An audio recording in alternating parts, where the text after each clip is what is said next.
एक ही वालिदैन की औलाद हैं, एक ही घर का एड्रेस है, जैसे हम विन है पहले नंबर पे। काशिफ भाई ने जैसे बताया कि तहरीक लब्बैक के वोटर को सपोर्टर को किस तरह मुश्किलात का सामना मैं सवाल करूंगा कि शब बरात के हवाले से काशिफ भाई हमें बताया कि इस वक्त जो कुरंगी के अंदर कब्रिस्तानों की सफाई है और ये दीगर मसाइल है, उससे क्या काशिफ भाई और उनकी जमात मुतमईन है?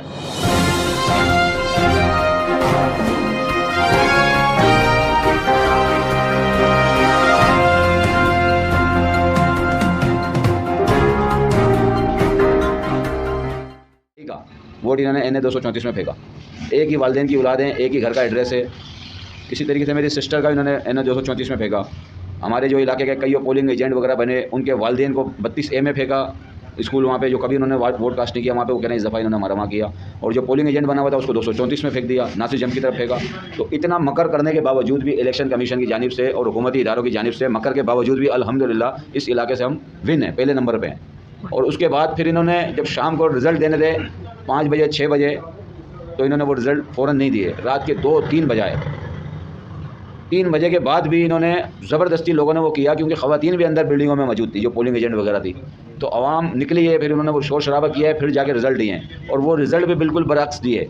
सही है, फार्म 45 जिसको कहते हैं ना, जो पोलिंग एजेंट तमाम जमातों के बैठे होते हैं, फार्म 45 में रिज़ल्ट कुछ और है, और फार्म 47 जो दिया है इन्होंने दूसरे दिन तीसरे दिन, वो बिल्कुल उसके बरअक्स।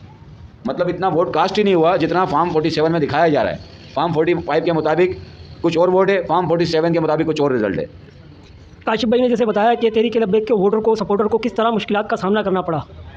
अब मैं काशिफ भाई से ये सवाल करूंगा कि अब माह रमज़ान भी पहले तो सबसे पहले मैं सवाल करूंगा कि शब बरात के हवाले से काशिफ भाई हमें बताया कि इस वक्त जो कुरंगी के अंदर कब्रिस्तानों की सफाई है और ये दीगर मसाइल है, उससे क्या काशिफ भाई और उनकी जमात मुतमईन है?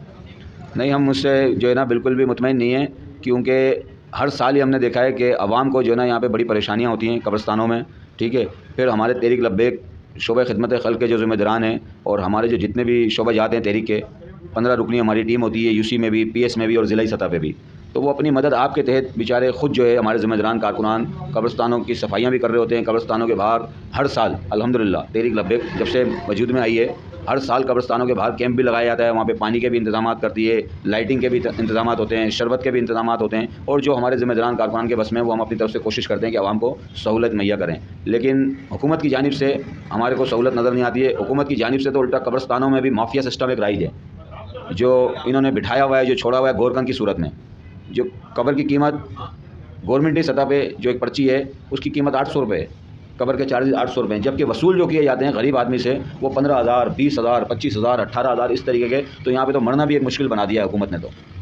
तो इस पर भी हमने पहले भी दरखास्तें दी थी, और इंशाअल्लाह ताला जब भी हमारी तहरीक आएगी तो इस पर हम फौरी तौर पर हंगामी बुनियादों पर इस पर एक्शन लेंगे और ये भी आवाम को सहूलत दिलाएंगे कि जितनी कीमत है उतनी कीमत ली जाए, ना कि 10 गुना, 20 गुना, 100 गुना बढ़ के कब्र की कीमत ले रहे हो। एक तो आपका घर वाला, आपका सरबरा, आपका बच्चा फोत हो गया, वो दुख, प्लस फिर उसके बाद पैसे नहीं है किसी गरीब के पास, कि आजकल मरना भी इतना आसान नहीं है कि 40-50 हज़ार रुपये कम से कम जिस घर में मैयत हुई है वहाँ पे होने चाहिए। अगर नहीं है तो फिर वो जगह जगह कर्ज मांगेगा। बहुत शुक्रिया।